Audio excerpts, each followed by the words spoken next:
রংপুরে কোটা বিরোধী আন্দোলনে বেগম রোকেয়া বিশ্ববিদ্যালয়ের আবু সাইদ নামে একজন শিক্ষার্থী নিহত হন। আবু সাইদ বেগম রোকেয়া বিশ্ববিদ্যালয়ের ইংলিশ ডিপার্টমেন্টের 12তম ব্যাচের একজন শিক্ষার্থী। পীরগঞ্জের জাফরপাড়ার দরিদ্র পরিবার থেকে উঠে আসা একজন মেধাবী শিক্ষার্থী আবু সাইদ আজ দুপুরবেলা পার্কের মোড়ে কোটা বাতিল আন্দোলনে মৃত্যুবরণ করেন তিনি।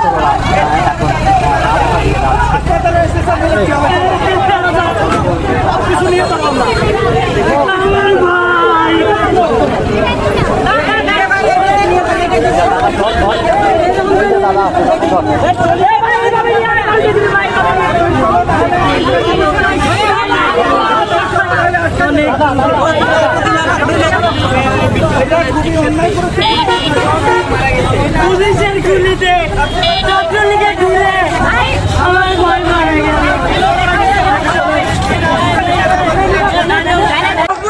ইতিহাস হবে, আমাদের ভাইকে মারছে।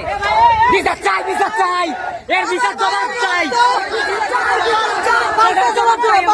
লাশের বদলে লাশ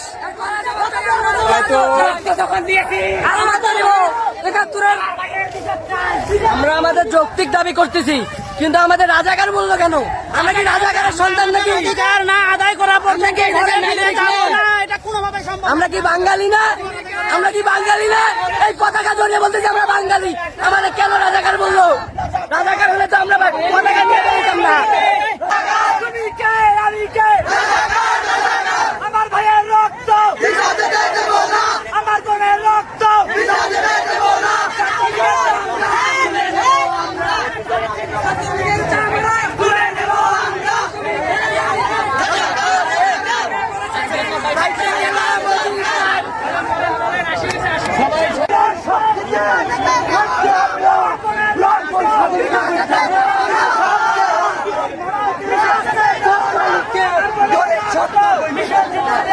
সবাই